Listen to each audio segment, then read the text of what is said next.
Okay, everybody, lie down on the floor and keep calm.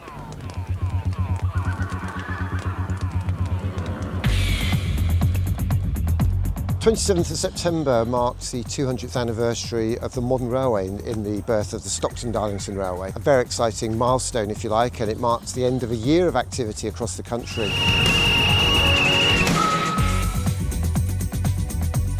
And for me, I think it's really important that we look not back now, but forward. How can we use what's happened in the last year? How can we use the events of the 27th of September 2025 to inspire kids to go out and make a better world, to create, to engineer, to get into technology?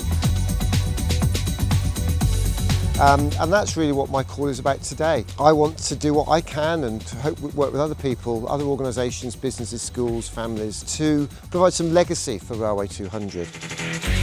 A year ago I went to Darlington and helped launch the Hopetown Museum there, a £25 million visitor centre. Absolutely fantastic weekend, and I can't recommend that place enough.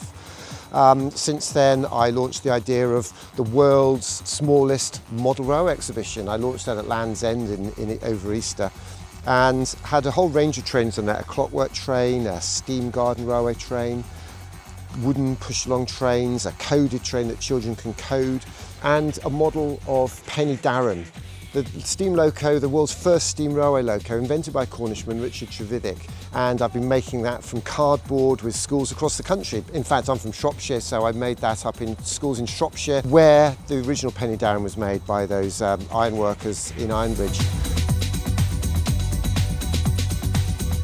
We also made a Penny Darren locomotive in a school, a primary school, Nanstallen, near here in Bodmin in Cornwall. Because I think it's very important that we tell the world the role that Cornwall had to play in all this. Richard Trevithick inventing the world's first steam railway locomotive, William Murdoch inventing the world's first road steam locomotive. And I've had a fantastic time working with communities here in Cornwall. I was at Murdoch Day in Redruth, where they had a whole procession, despite the rain, a whole procession through the streets. We had a pop-up creativity day there.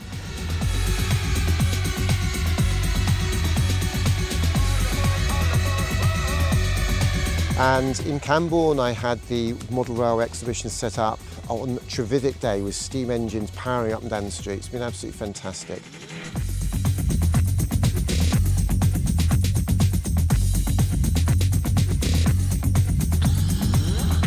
Yes, I had a fantastic weekend here for Railway 200 in Cornwall.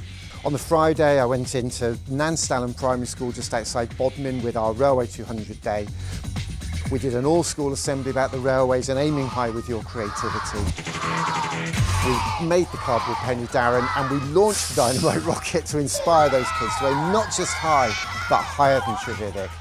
And on Saturday, I was delighted to be part of May's Creatives Day, the story of steam at Hale Station. Absolutely fantastic there in the shadow of the Great Western Railway. High-speed trains trundling through there. And Saturday night, I went back to a very special place for me, the Headland Hotel in Newquay, where I'd had my first job when I left home many years ago, and was honoured to be able to say a few words to that audience about railways and the project we're doing with our Railway 200. And then today here at Bodmin Station with a gala day with engines running all day and a chance for people to really get close to the engines. And during the year we've run our Railway 200 days with schools all across the country. You're going to need your ticket. As here at Prince of Wales School in Dorchester. They had a ride-on train all the way through the school corridor. A granddad and his son brought their 30-foot model railway into the school hall. 12 local artists came in to work with every year group in the school to build a box for our model railway.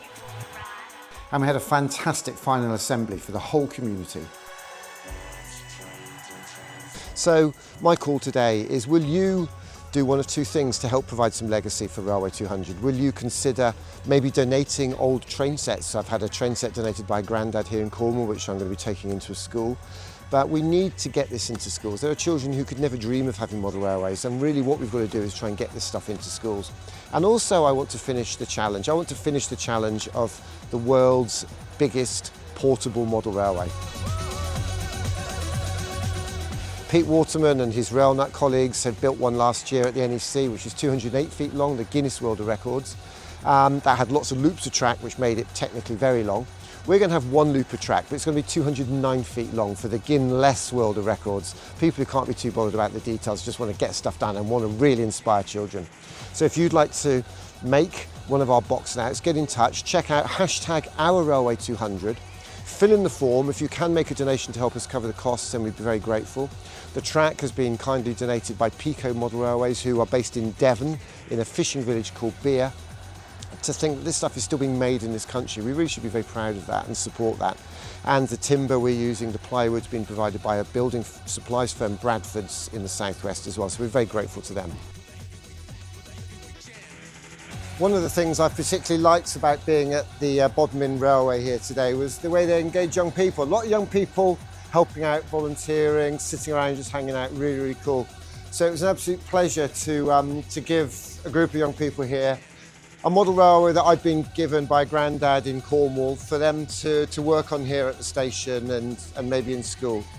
We've got to nurture this, and for me it's very important that the legacy of Railway 200 and all the millions of pounds that have been poured into that, the legacy of that has to be our young people getting into railway modelling, getting into electronics, engineering, making, doing, and screens and technology are a big part of their lives, but it can't be all of their lives. So hopefully the future's out there somewhere. We're